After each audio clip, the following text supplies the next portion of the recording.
हर हर महादेव साथियों, आप सभी का अपने चैनल लव यू जिंदगी में तहे दिल से स्वागत है।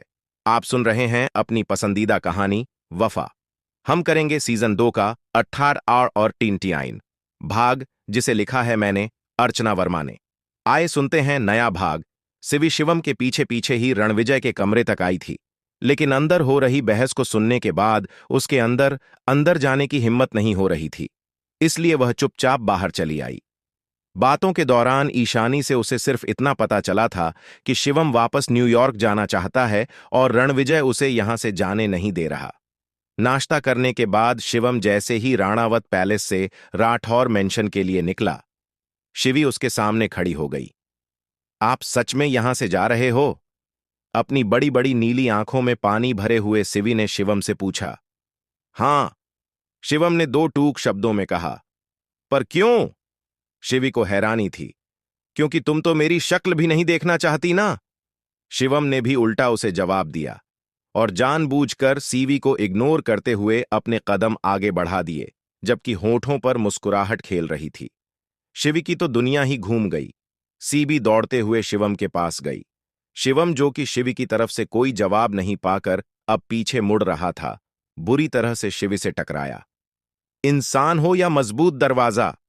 अपना सर सहलाते हुए शिवी 2 कदम पीछे हुई। मैं तो चलो मान लिया कि दरवाजा हूं, लेकिन तुम क्या हो, भूत प्रेत हो? शिवम ने भी उसी टोन में जवाब दिया। क्या मतलब तुम्हारा? शिवी ने अपनी आंखें छोटी की। अरे यार, अभी उतनी दूर पीछे थी, एक पल में उड़ती हुई यहां तक पहुंच गई हो। इतनी तेज तो इंसान दौड़ नहीं सकता। इंसान नहीं दौड़ सकता, लेकिन परियां तो उड़कर पहुंच सकती हैं ना? तो तुम परी हो। शिवम में समझने वाले अंदाज में होंठ घोल किए। लेकिन आजकल के जमाने में 2 वैरायटी की परियां होती हैं। तुम किस वैरायटी की हो? शिवम ने पूछा। वैरायटी का क्या मतलब? सिवी को शिवम की बात समझ नहीं आई। वैरायटी का मतलब? अरे यार, वैरायटी को हिंदी में क्या बोलते हैं? तुमको इतना भी नहीं पता? काहे की स्कॉलर हो? शिवम सोच में पड़ गया कि आखिर किस तरह से अपनी बात से भी को समझाएं। हां, जैसे कि खाने में अलग अलग तरह की वैरायटी होती है, अलग अलग तरह की चीजें होती हैं, उसी तरह से परियों की भी अलग अलग तरह की वैरायटी होती है, शिवम ने समझाया। वह वैरायटी, वह तो मुझे समझ में आ रहा है, लेकिन शायद आपको नहीं पता कि वैरायटी को हिंदी में प्रकार बोलते हैं। अब आगे बताइए, यह परियों के प्रकार से आपका क्या मतलब है?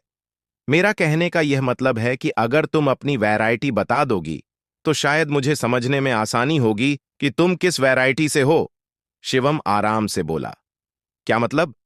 अरे यार, फिर सीधी सी बात समझ में नहीं आई, मतलब पूछ बैठी। शिवम, शिवी सर पर हाथ मारते हुए बोला। मेरा दिमाग मेरे पास है, मारने की जरूरत नहीं। मुझे आपकी बात समझ में आ रही है, लेकिन यह परियों के प्रकार नहीं समझ में आ रहे हैं। आपको कितने प्रकार की परियों के बारे में पता है, वह बता दीजिए। अरे यार, एक परी वह होती है जो कि गढ़वाल कुमाऊं के क्षेत्र में रहती है, मतलब कि पहाड़ों पर रहती हैं, और खूबसूरत लड़कों को देखकर अपनी खूबसूरती के जाल में फंसा लेती हैं, फिर बाद में अपने साथ में लेकर उड़ जाती हैं। शिवम बता रहा था। आप तो अभी फिलहाल जमीन पर ही रहिए, आसमान में परियों के साथ घूमने की जरूरत नहीं है। और मुझे ऐसी परियों से कंपेयर मत कीजिए। मैं क्यों किसी खूबसूरत लड़के को लेकर उड़ जाऊंगी? हां, यह भी बात तो सही है तुम्हारी। तुम क्यों उड़ोगी? तुमको लेकर उड़ने के लिए तो सफेद घोड़े में तुम्हारा राजकुमार आएगा। शिवम ने शिवी को चिढ़ाया। ओह हेलो, मैं किसी राजकुमार के सपने नहीं देखती, और आप भी परियों के सपने मत देखिए। रहना इसी जमीन पर है। ऊपर वाले ने इंसान को जमीन पर चलने के लिए पैर दिए हैं, हवा में उड़ने के लिए पंख नहीं। लड़कों को ना कोई परी मिलती है, ना लड़कियों को कोई राजकुमार। सबकी जिंदगी में इंसान ही आते हैं। जितने पैर जमीन पर रहेंगे, उतना ही जिंदगी जीने में आसान रहेगी। चलिए, अगली वैरायटी बताइए। शिवी ने शिवम की कल्पनाओं को सीधा आसमान से जमीन पर लाकर पटका। ठीक है, ठीक है। अब दूसरी वैरायटी सुनो, जो कि आजकल की लड़कियों के ऊपर बनने का भूत सवार हुआ है, जो कि होती तो लड़कियां ही हैं, पर अपने आप को किसी परी से कम नहीं समझती। पापा की परी। पापा की परी! शिवी ने हैरानी में शिवम की तरफ देखा। हां, पापा की परी। अपने पापा की लाडली बेटियां, जो उड़ नहीं सकती, लेकिन दूसरों को उड़ा देती हैं, शिवम ने मुंह बनाते हुए बताया। मैं आपकी इन दोनों में से किसी वैरायटी में नहीं हूं। मैं अपने पापा की लाडली बेटी जरूर हूं, लेकिन ऐसे शौक नहीं रखती। मुझे तो माफी कीजिए। शिवी ने गुस्से के साथ हाथ जोड़े। अरे, मैं तुम्हारी बात कर ही नहीं रहा था। मेरे घर में ऑलरेडी पहले से 3 परियां अवेलेबल हैं। एक जो सबसे बड़ी परी है, वह अपना उड़न खटोला लेकर निकलती है तो सामने आए हुए बंधे को सीधे बिना टिकट आसमान की सैर करा देती है, और बाकी जो 2 छोटी छोटी है, उनकी सवारी अभी फिलहाल में घर की लोन और बगीचे तक ही सीमित है। तब तो बगीचे में पेड़ पौधों की संख्या नहीं बचती। जब यह सवारी रोड पर उतरेगी तो भगवान जाने क्या हश्र होगा। शायद ही रोड पर 1-2 गाड़ियां दिख जाएं। इसीलिए मैं तो बस तुमसे तुम्हारी वैरायटी पूछ रहा था, ताकि तुमको उनकी कैटेगरी में रख सकूं। शिवम ने तेजी से कहा। मुझे किसी भी कैटेगरी में रखने की जरूरत नहीं है, क्योंकि मैं कोई परी नहीं हूं। मैं बिल्कुल एक साधारण सी लड़की हूं, और ना ही मेरा इन दोनों कैटेगरी में क्लासिफाई होने का कोई मूड है। आगे बताइए, आप यहां से क्यों जा रहे हैं? शिवी बातचीत के असल मुद्दे पर आई। बताया तो, तुम मेरी शक्ल नहीं देखना चाहती, इसलिए मैं यहां से जा रहा हूं। पर मैंने ऐसा कब कहा कि मैं आपकी शक्ल नहीं देखना चाहती? शिवी ने हैरानी में पूछा। मुझे देखकर अपना रास्ता बदल लेना, सीधे मुंह बात नहीं करना। ये सब क्या है? इन सब से कोई भी यही अंदाज लगा लेगा कि तुम मेरी शक्ल नहीं देखना चाहती। पर तुम्हारी जानकारी के लिए बता दूं कि मैं बहुत खूबसूरत हूं, हैंडसम हूं। काफी लड़कियां इस चेहरे पर मरती हैं। शिवम ने अपने बालों में उंगलियां फिराते हुए कहा। शिवी चुपचाप शिवम की बातें सुन रही थी। बस तुम्हें ही अच्छी नहीं लगती, वह कहते हैं ना, घर की मुर्गी दाल बराबर। शिवम ने आगे कहा। घर की मुर्गी मुर्गी ही होती है, वह मुर्गा नहीं बन जाती, दाल बराबर हो या फिर पनीर के बराबर। शिवी ने मुंह बनाया। और जरा आप जमीन पर चले आइए, होश में। हेलो, आपकी इस हैंडसम शक्ल सूरत के पीछे मरती वह होंगी जिन्हें जिंदा रहने की इच्छा ना हो। किसी सड़े गले अंधे कुएं में डूबकर मरने से अच्छा है कि इस शक्ल को देखकर ही मर जाए। कम से कम सुकून की मौत तो आएगी। शायद इसी सोच के साथ वह आपके चेहरे को देखकर मर जाती होंगी। लेकिन मेरा ऐसा कोई इरादा नहीं है।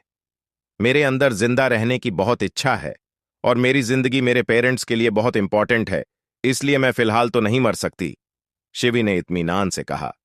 अगर मैं तुम्हारी बातों का सही सही मतलब समझ रहा हूं, तो तुम्हें मेरी शक्ल बुरी नहीं लगती? शिवम ने खुश होते हुए पूछा। शिवी ने आराम से इनकार में सिर हिलाया। बिल्कुल नहीं।